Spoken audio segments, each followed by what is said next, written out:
know you're. My zombie shooting range poster. Yeah. What's up? We are live here on YouTube and LinkedIn. There's a funny story why I'm not on Facebook right now, but it will be posted later. You just don't post screenshots of like being offered sugar baby perks or anything like that. But we are here with Adam Smith. I like to say it's not really a hot seat, but we're here with Adam Smith.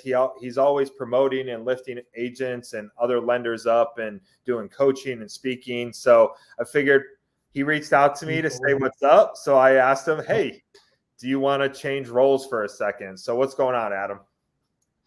I'm excited to do this, Andrew. It's certainly a bit of a role reversal for me. We're used to, you've been on our show a couple of times, How I Met Your Mortgage, and we take that video cast and strip it out to our podcast. We strip out the audio track, and we've been getting some amazing traction out of it. But for me to be sitting in the hot seat, the proverbial hot seat, as it were, rather than making you do it, is definitely a different scene for me. So this is really cool for me. Yeah. I'm excited. We've had the conversation multiple times, and it's always, you're always like, well, how can I get back? How can I put people up? How can I lift them up? So I thought it was only fair, that you get a shot. So let's talk about you. Like, where are you from? How'd you get into lending? I'm sure there's a lot of things we could package up in a little time, but let's kind of just, who are you, where you're from, and then how did you start in the lending business? So I'm actually from Denver and still in Denver. I haven't always lived here, but I do keep coming back. I think a big part of that is the climate. And you and I were talking off camera before that. It's not as warm and sunny here right now as it is in Florida, but we don't have any humidity. So I'll take that when it's cold or hot. Yeah. But yeah, I've been in mortgage lending for about 20 years. And yeah, it was really just by default. I just kind of fell into it, to be honest. I would definitely say it was my, first real adult job, and just never looked back. I did work briefly, just a few years, for a brokerage that had branches all over the country. And at one point, started my own. That was 17 years ago, either this month or next month. So it's been a long time.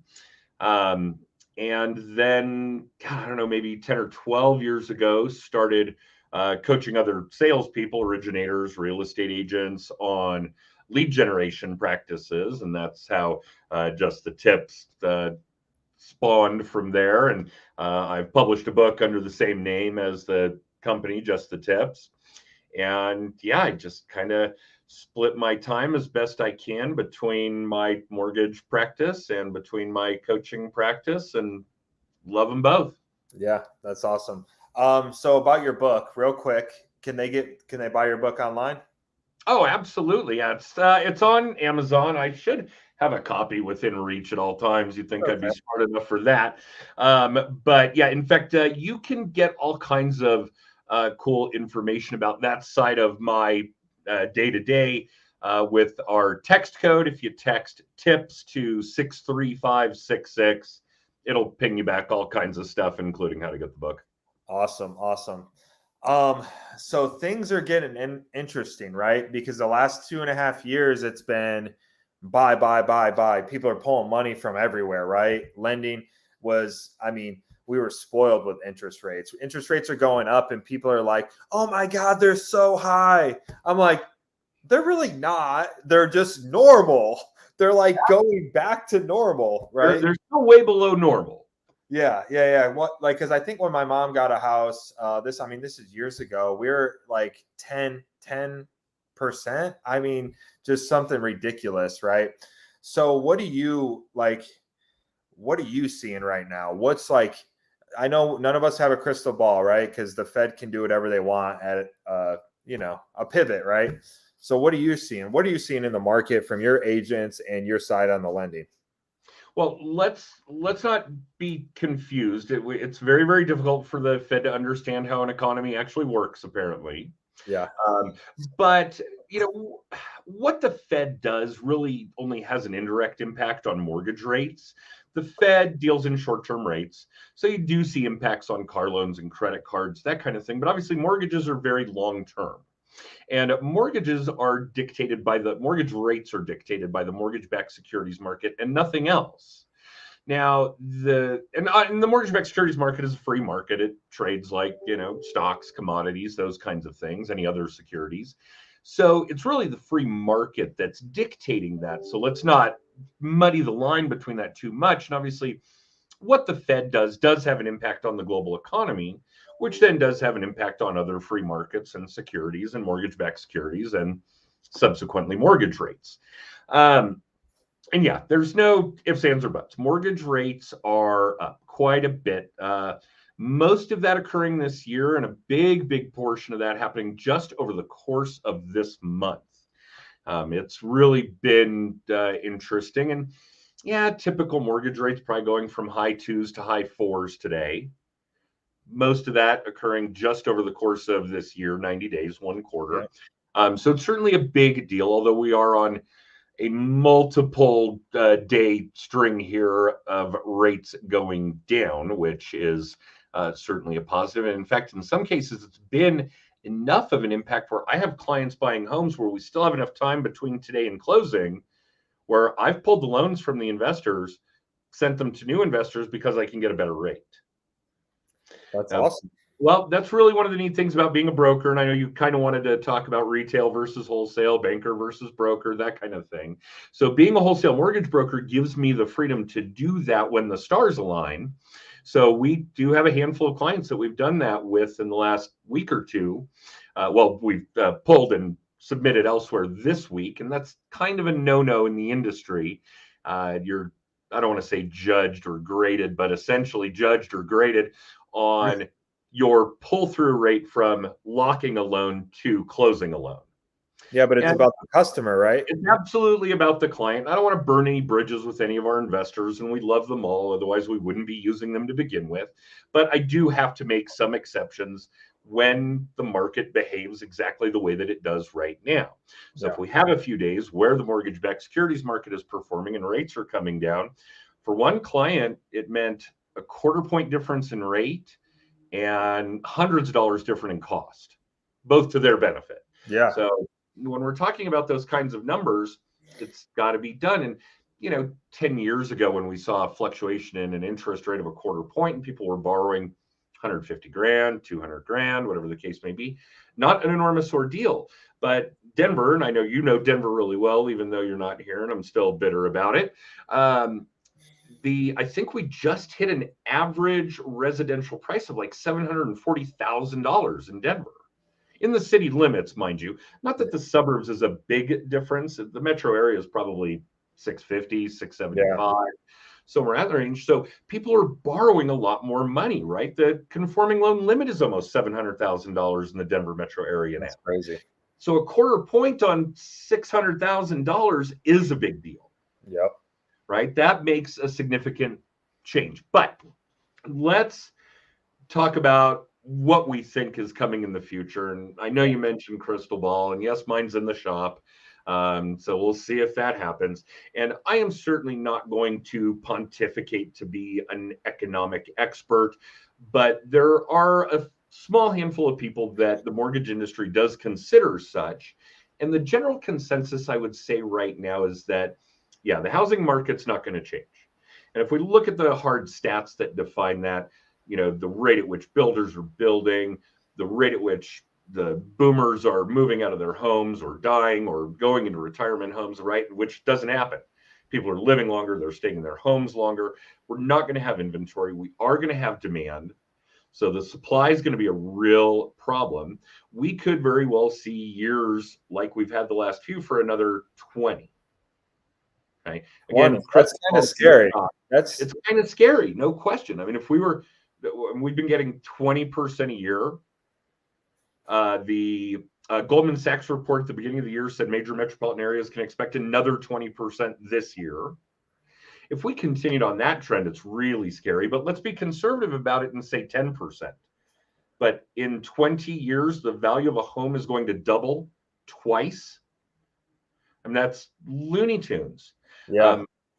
Unless you already own, then good for you. So I do want to touch on that. So do you think there's an inflation and deflation happening or coming at the same time? Like, because deflation in the housing market and inflation in the cost of goods, or things going up like price, right? And then things going down at the same time. There's a fancy word for it, and I didn't look it up. I just know it's inflation and deflation happening at the same time. Do you think that's because that's pretty scary, because that's going to put a lot of people out of a job in the real estate industry. I think the people that don't have a true business, that are just really good salespeople, right? But not a business built around it, right? Because the market was easy essentially for realtors, and I think really good lenders the past 2.5 years. Oh, sure. It's pretty easy, right? It's like there's customers everywhere, right? There's people to serve everywhere, but now it's just getting harder, right? Because people are just like, man, I've showed this person 10 houses, wrote 10 offers, like we can't get one in. I'm like, oh, well, the buyer fatigue, and as a result, the buyer agents fatigue is real. There's no question about it. It's brutal. But this market well. We've got somewhere like 15, 20, 25,000 agents in the Denver metro area. That's a lot. And 1,000 listings. Yeah. And then you have the 5,000 from the Colorado Springs, which is about an hour south, right? That are also potentially working up in that area. So it's crazy. It's crazy. And I do think that there's a lot to be said for this theory of having some parts of the economy inflating and some of them deflating. And I think we're going to see some of that. If we go back to the talking heads that can legitimately pontificate, economics when it comes to housing and mortgages and so on and so forth, there's no question that we're still going to continue to see inflation when it comes to home prices. Yeah. Okay. However, if we look at historic data like what the Fed has done, what unemployment rates have done, what inflation has done, we're not far off from our next significant recession. End of this year, beginning of next year is probably realistic. Now, the good news, of course, is that will drive interest rates down. Yeah. I don't think it's going to even be able to scratch the surface of what's going on with the supply and demand issue in housing. I mean, that's a legitimate supply and demand problem that we're not going to solve for a long, long time. Yeah. And it's going to take a room full of people smarter than you and me to figure it out. We should call Mensa, see if they can be of any help on that.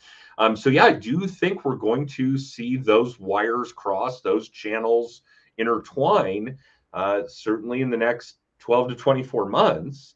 And it's going to be unique, but we've made a pretty monumental shift in our thinking about it from a mortgage perspective right now as well, because if you have any hope, desire, dream, intent of owning a home, you still need to do it now. Even if it's just for the investment factor, right? You don't even love the house, great. Live in it for a few years and then sell it. Take your 50% that you earned and go do something else. You want to rent, you love to rent, fine, go rent. Treat it like another investment at that point. But I would say one of the big mental shifts that has come with this right now is we're not looking at vanilla 30-year fixed, pay your own closing costs and keep the rate down kind of environments right now. I would say for the majority of people looking to buy a home and even stay in that home for any lengths of time today, buy a home, buy it on an arm, get an adjustable mortgage. They're going to be fixed for 5 to 1. Can you 5, 7, 10 years, right? Okay. Yeah. And let the lender pay your closing costs so that you're not paying costs and you're still counteracting that with as low a rate as you can get by taking an adjustable rate mortgage. Because I would be willing to bet everybody that's buying a house right now will probably refinance it next year, year after, outside latest. Then you can focus on 30-year fixed loans. You can then focus on paying your own closing costs so you can get a lower rate to lower payment in perpetuity. But yeah, I would say this year, this last quarter, one of the major mental shifts that we've made is let's figure out what's really, I mean, obviously, we always want to think about what's best for a consumer's long term dollars, not just at time of closing, but a year, 3, 5, 10 years out. So, yeah, I would say that's probably one of the biggest shifts that we've made from where we were in what mortgage rates looked like during the pandemic to what mortgage rates look like now with an impending recession. Can you so and this is mostly for me, right? So and hopefully it others, but so what's the difference in rates on the 5-to-1, 7-to-1, 10-to-1, roughly, versus if they were going to do a conventional or a VA loan and then they did the Earl program, 210 days from close, right? So what's the benefit, pros and cons of both? All right. Well, let's differentiate, knowing full well that government loans are going to have lower rates. Yeah, yeah. FHA are going to be lower than conventional rates in similar scenarios, small down payment scenarios, those kinds of things. Because there's so many factors, risk-based factors that go into conforming loans, Fannie, Freddie, if you're talking about doing an FHA loan at 3.5% down versus a conventional loan at 5% down right now, and the interest rate on a conforming loan on a conventional loan is going to be significantly higher. The mortgage insurance might be a little cheaper, but yeah, long term, there's no comparison. But you do bring up a really good point when it comes to government loans, because that's going to be a different animal. If you're buying today with an FHA loan, you're going to have the ability to do what they call a streamline, which basically, as long as you've paid your mortgage on time, enables you to refinance down to fair market rate without all the headache of income, assets, appraisal, etc. And the VA, like you mentioned, also has a similar program, the EARL, interest rate reduction refinance loan, and essentially the same thing without all of that headache that goes into getting a mortgage, income, assets, appraisal, etc. You can basically just refinance down to fair market. So yeah, if you're buying a home with a VA loan today, good for you. If you have those benefits, please exercise them. It's the best loan product there is. Then yes, you're obviously going to be able to do that EARL next year, year after, if the impending recession does drive rates down enough to the point where it makes sense. Yeah. Probably similar with FHA doing a streamline. But with conventional loans, Fannie and Freddie, yeah, odds are good. You'll probably refinance it next year, year after. So really make sure that you're maximizing your dollars right now, with the understanding that you're probably going to refinance it. If it's a long-term hold, you should lower the costs, maybe even do a no-cost loan altogether. And then to counter effect the interest rate going up by doing that, take an adjustable rate loan, because either way, you're going to refinance it in a year or two. Neither are really going to impact you. And then you can really focus on the long-term dollars with that transaction 2 years out. So I do, let's talk about retail versus broker, because there's some people love both one, some people, it just is what it is, right? So how long have you been in the broker world?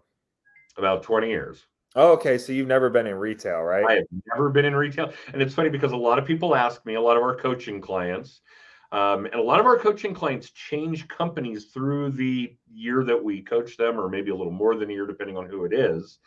And all of them ask, what's better? Should I be at a retail operation? Should I be at a Fairway? Should I be at Cherry Creek? Should I even be in a depository institution, Wells Fargo, US Bank, whatever?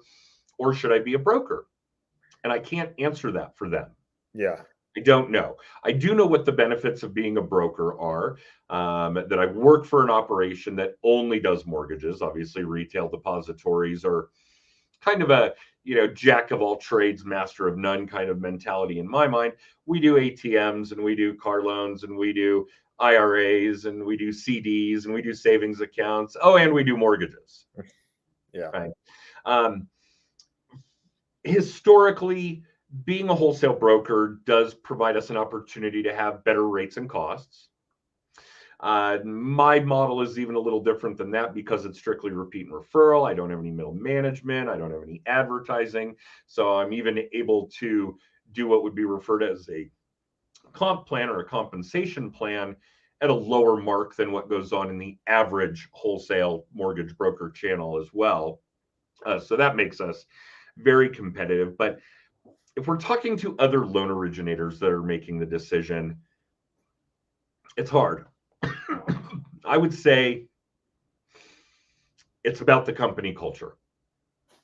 Okay. Where are you going to work that's going to be best for you and your clients? Yeah. I think it's got to be priority number one.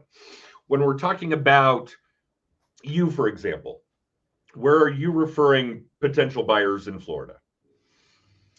I think it's about a relationship. Who are you tight with? Who is helping you with your business?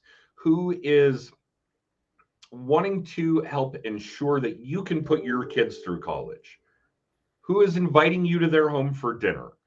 These kinds of things. Do you have the kind of a relationship where the two of you play as a team, have the sole purpose of getting the client what they want?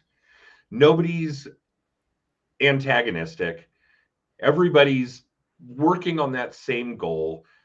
Then, yeah, I don't think it matters. I really don't think there's so much different for the loan originator, for the real estate agent, for the other referral partners, et cetera, that should really make a difference. Yeah.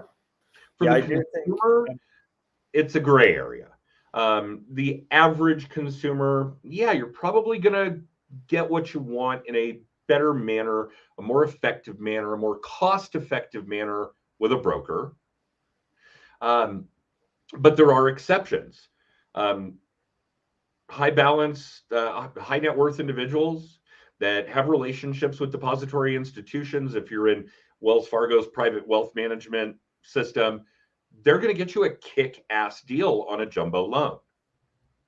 Mm-hmm. And really, the remainder of the retail channel, the remainder of the wholesale channel isn't going to be as competitive. So if you want to buy a house where you're going to borrow, $2 million, $5 million, whatever the case may be, odds are good you're already practicing some wealth management with a depository institution, Wells Fargo, US Bank, Merrill Lynch, whatever. They're probably the ones that are going to get you the best deal. So, yeah, it's hard to say. Yeah. So you spoke a little bit about with your coaching clients. So what does that look like? So you said you coach lenders, realtors, all that jazz on lead generation. How'd you get into that? What type of lead generation, right? That's a fantastic question. And I love this story. When I started in the mortgage business, and it may still be true today, there was this strong belief that if you wanted to have a successful mortgage practice, you had to have realtors referring you business. Well, now that seems to me that should be a two-way street, that a referral partner relationship needs to be a relationship first. Yeah. Okay. And that one of the ways to do that was to teach classes to real estate agents, typically held by title companies. And I think that's still true today. I think title companies do provide a lot of education for the real estate community. And I figured the best thing to do would be to go see what kinds of classes loan originators were teaching to real estate agents at title companies. And granted, this was 20 years ago. And the mortgage originators were teaching classes on things like how to read an appraisal or the newest VA loan product. And all I could think of was real estate agents don't want to know this. This isn't their job. This is your job. Yeah. This isn't their job. So I started to think about what would real estate agents really like to know. And I had just completed a program with a then real estate agent, now employee at HUD, who taught this really great contact management system. And again, 20 years ago, so it was a little antiquated. He taught this system in a 3-ring binder. We've since digitized it, and obviously CRM world has developed immensely over those 20 years. So there are all kinds of great ways to do good contact management, good contact database maintenance, et cetera. But I started teaching contact database and contact management to real estate agents on how to stay in front of your audience so that they would retain more clients, have more referrals, have more repeat business, et cetera. And it really took off from there. And it was kind of two-sided. One, here's some content that real estate agents would really want to know. And two, if they're generating leads, I might see some of those leads that would feed the mortgage machine. And it was true, but I started to get some blowback after a few years from the mortgage origination community asking why I wasn't teaching that to other mortgage people. I didn't have a good answer for that, so I started teaching other mortgage people. Then we start having the inception of social media. So we start doing a lot of studying about social media and EdgeRank and algorithms and how do I get more people to see more of the stuff I post on Facebook, on Insta, whatever. And we developed a social media program and a writing program and a video program and on and on. Although social media and video kind of go hand in hand nowadays anyway. And nobody was doing video work until there was YouTube, until there was Facebook, right? Because you could shoot videos, but what are you doing with them? Yeah. Right. So those kinds of things went hand in hand, and it developed into the book, and it developed into this year-long. We meet with our clients an hour a week, so 50-ish, 55-ish sessions. Some a little longer if they're changing companies. They need help with getting all of that set in place. And yeah, we start with contact database and contact management. We move into social media, Facebook, Insta, LinkedIn, Twitter. We start including things like Clubhouse, TikTok, YouTube, and then we kind of roll into video and we work on live video and production video and milestone video. You wouldn't believe how many real estate agents and mortgage originators don't do milestone videos. Why would you not want to keep your client up to date in a rather systemized and automated way while furthering the solidification of your relationship with them? They get to see. I don't do milestone videos. Oh, man. It's a half a day's worth of work every other year, and the benefits are enormous. Hey, your house is under contract. Here's what happens next. Hey, the inspection was done. Here's what happens next. The ability to answer questions before they get asked, combined with the ability to psychologically solidify your relationship with that client, is phenomenal. And I think we do about 12 different videos. They're short, but 12 videos over the course of a transaction. So we probably have about 20 of them in total because obviously purchases are different than refinances. Some of the videos can be synonymous, but not all. And yeah, it probably takes us half a day to script, record, edit. Maybe a full day when we roll in the editing, although we try to keep that simple as well. And we're done. And the mortgage process holds stable enough, the real estate process holds stable enough that you might have to do it once a year at the most. Every other year is probably more realistic. So to spend a day to gain those benefits from video is phenomenal. And then we talk about streaming. We'd like you and I are doing here, and we look at OBS and we look at StreamYard. And then we kind of make a big pivot. Well, we do talk about some other things, tech and apps, writing bios, getting into magazines, being contributors, writing a book. But we do make a monumental shift after all of the lead gen content into team structure. And we do see a lot of people struggle. There's a psychological speed bump there. We're all type A. We're all control freaks. We don't want to let go of the work. But once I explain it like, hey, hire a part-time assistant at $20 an hour for 20 hours a week. That's going to cost you roughly $1,600 a month, but it frees up 80 hours of your time. 80. Could you find one more deal with 80 hours? Yes, I could find about 5. Okay, does that one deal pay you more than $1,600? Yes. Okay, you need an assistant, all of you. Yeah, it's crazy. So once they understand the value of it, and we do some really cool exercises. We do a chess clock exercise. You have seen what a chess clock is. Run one side of the clock for just a day or a week. Run one side of the clock when you're doing things that are $20 an hour activity, and run the other side of the clock when it's $200 an hour activity, actual lead gen activity, you're the face of the company activity, and see how much time you're spending on that $20 an hour activity, and you're going to be upset with yourself. That's an interesting. Sorry, I'm taking notes. I see that. Yeah. But yeah, the chess clock exercise is magnificent. Okay. 20. Sorry. I had to grab my notebook. I was like, all right, let me just start taking some notes because I'm learning some stuff. All right. So how can they get, how can we get into your coaching program, your lead generation one? Or what is it? Well, same MO. Use our text code. Text tips to 63566, and it will ping you back all kinds of stuff. And don't get me wrong, it's not necessarily, and I'm a big Zig Ziglar fan. I really always believe that if you just help as many people as you can get what they want, you're going to get what you want. And I would say, the vast majority of people consuming our content are never going to be coaching clients, but we do How I Met Your Mortgage once a week. Our podcast is on lead gen.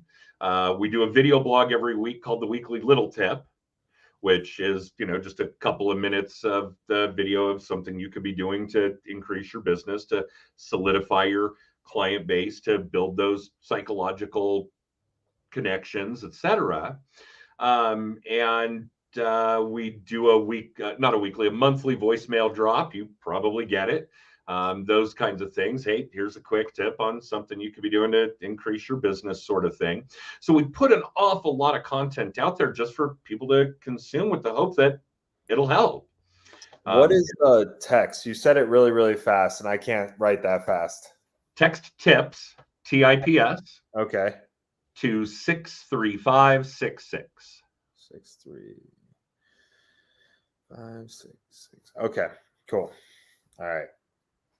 I'm dyslexic. I had all those numbers mixed up. So 63566. Cool. Yeah, I appreciate that. That's awesome. So you don't, what's your coaching platform look like? How much do you charge? They can get all that from the tips? Oh, absolutely. And they'll get our website, which breaks all that down as well. And it varies. We have a few different payment structures depending on how the client wants to approach it.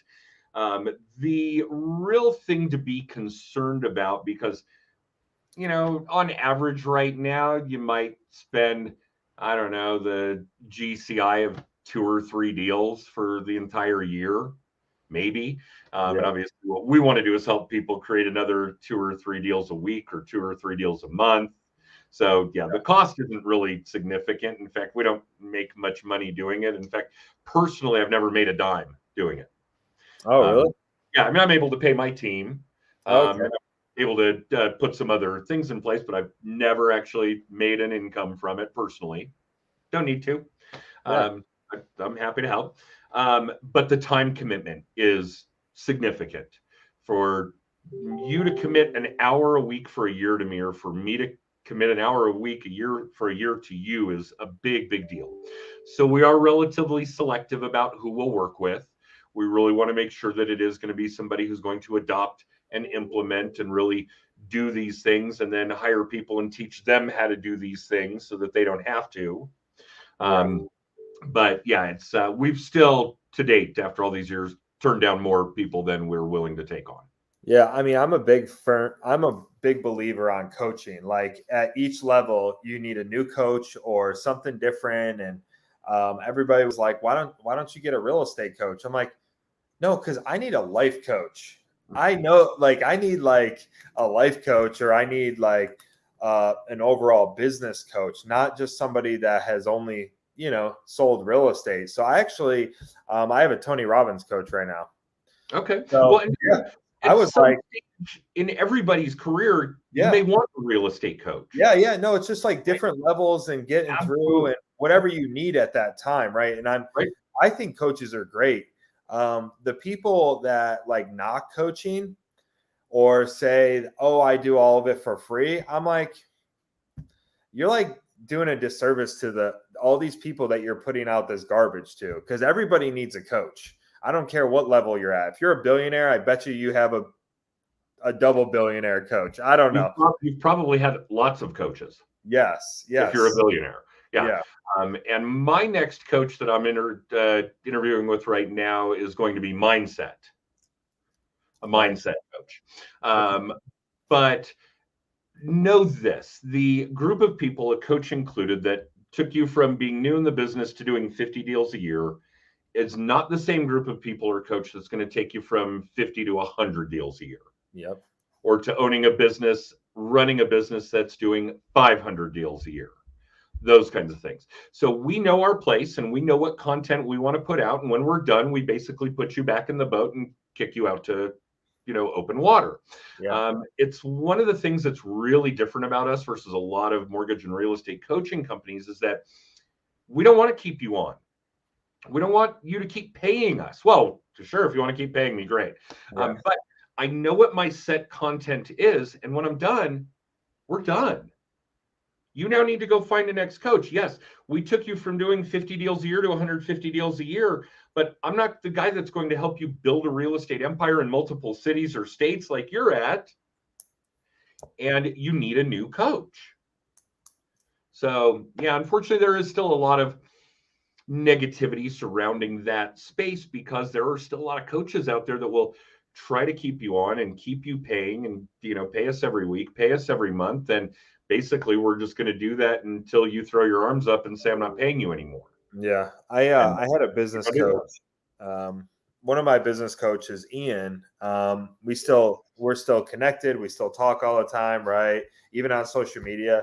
I only worked with him for about 4 months and he was like, yeah, dude, we got enough here. You need to go work on that 4 months that we just compacted. That's, go work on that. And then if you want to come back, I'm more than happy to coach you, but I don't need you to keep paying me because we're just stacking stuff on top. Right. Things aren't getting done. Like you need to if you go implement that 3 to 4 months that we work together, I mean, that's basically a year worth of crap anyways. So exactly right. I would say a lot of our clients get kind of a deer in the headlights perspective because we're forcing so much content down their throat. But I'm like, look, don't panic. Maintain the knowledge. We do all of our sessions on video. We record all of them so they can always go back. And you've probably got a solid 3 years of implementation over the year we're going to spend together, maybe more. And yeah, don't worry about doing it all right now. Take the knowledge. Some of it you're never going to implement. Some of it you're going to learn and you're going to pay somebody else to implement the way that you want. But yeah, so many of our clients like, oh God, I didn't even work on what we talked about last week. I don't care. You have the video, save it. You could even send it to a transcriptionist, have them put it into text, and then you could go do a search on the text.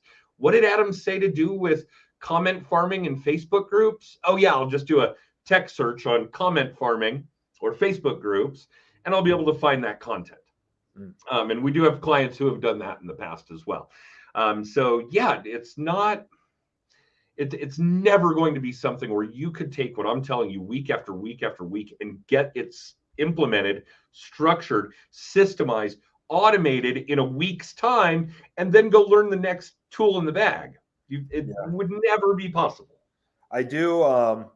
When we hop off here, I do want to chat with you.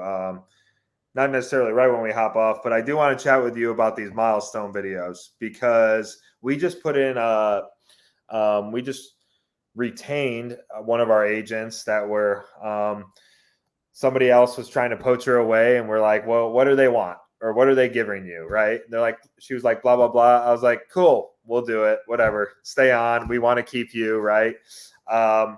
But we set up a video room, and she's setting up a YouTube course, 6 weeks YouTube course for agents just to come in, practice, get their YouTube up and going. So video, I think, is still the king, right? People need to be doing video. Yeah, start right now. And I do have a question before I kind of wrap this up. Are people still in Clubhouse? I don't know. Okay. Because I feel like it kind of was like a fad for a short period of time, and now it's like, boom, it kind of faded away, right? So I'm a Samsung user. Okay. Computer, watch, laptop, televisions, everything. I usually make the joke about how no, I don't use Apple because I'm a grown-up. But Clubhouse, Apple. Right? Clubhouse was only available to Apple for the first half of its life. Oh, right? There was no version for Android. So I was a late adopter, experimented with it some, but I do still think it's being used. And if it's being used the right way, it can be a great lead generation tool. yeah. Okay. And I know you want to talk more about the milestone system off camera, but for the benefit of our audiences, Yeah. let's say this. Make a list of the questions you get that are the same on every transaction, whether you're a realtor, a mortgage originator, whatever it is. Make a list, 8, 10, 12, 15 questions that you get that are the same on every transaction. Then answer them, write the script, record the video, send the video to every client before they can ask the question. It's going to drop the volume of phone calls where you're answering the same questions over and over and over. They're going to see the video of you. That's going to help solidify your relationship. You're talking directly to them. They're going to get a better feeling for who you are, how you speak, your tone, your inflection, your sense of humor, your wardrobe, etc. And the time spent to get those 8, 10, 12 videos done is negligible in comparison to just those two benefits. Again, you're going to drop the volume of calls that you're going to get where people are asking you the same question on every transaction. And you're going to help solidify, you're going to help concrete the relationship with those people that you're sending the videos to. So even just for those two benefits, please, I implore all of you watching, listening, to do milestone videos. Cool. So, all right. So I know you just dropped a nugget there, but if moving forward, what's that? We dropped a tip. Oh, where's my logo? Oh yeah, tip. Right. It's not just the nuggets. not just the tip though. Absolutely, just the tips. Just the tip. All right. Hopefully, I'm probably gonna get banned again. All right, I got to tell the story. I got offered to be a sugar baby on Snapchat. I screenshotted the conversation. No. I thought you were the sugar daddy. No, I was going to be the sugar baby. Wow. I am the sugar daddy. But okay. No. But I got offered to be a sugar baby. But I had to send nudes. So I posted the conversation on my story, me rejecting the offer, no nudes, just the word nudes on there. And I got banned from doing Facebook Lives for 30 days. So that's why we're not on Facebook Live right now.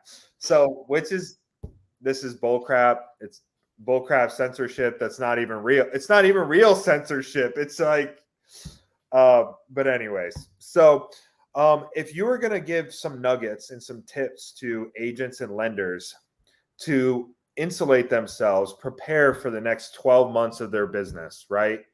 What would it be? Like, what do they need to double down on? One or two things. Okay.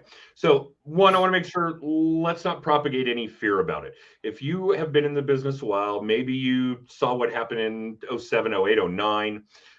Maybe you already know that NAR tells us 80% of real estate agents fail in the first 2 years anyway. If you've survived that, take comfort in the fact that over the next 12 months, maybe longer, yes, the pie is going to get smaller, but the pieces are going to be bigger. Remain constant and consistent in what you do, particularly when it comes to your lead gen work, your contact management, your contact database, your social media, your video work, etc. Constant and consistent has got to be number one. Okay, do not let off the gas. Whatever you're doing, whether it's time in the box, sorry, hockey fan, that's how we refer to it when we're working on Facebook, on LinkedIn, on Insta, on Twitter, when we're actually doing good, productive, thoughtful, structured social media work, we're spending time in the box. Be better about it. Be thoughtful about what you're doing. Be present in your social media activities. Do good video work. And I don't mean the milestone videos. And don't get me wrong, milestone videos are good video work, but those are videos for people that you've already done your lead gen work with. Do video work that's going to generate leads, that's going to help you get buyers, sellers, borrowers that you will then eventually send those milestone videos to. Doing video work I'm going to end with this. This is where this tip is going to wrap up. You and I, because we're relatively young in the grand scheme, have been somebody's target audience our entire lives. Yep. We're sick of it. I don't want to be sold. I want authenticity. I want transparency, and doing videos, even just like what you and I are doing here. We're in our normal clothes. We're in our normal environments. We're talking in our normal voices. There's no script. This is the kind of thing that the consumer wants today. They want to know who you are even more, way more than what you do. So do good video work and keep that in the back of your mind at all times. Let your audience know who you are, not what you do.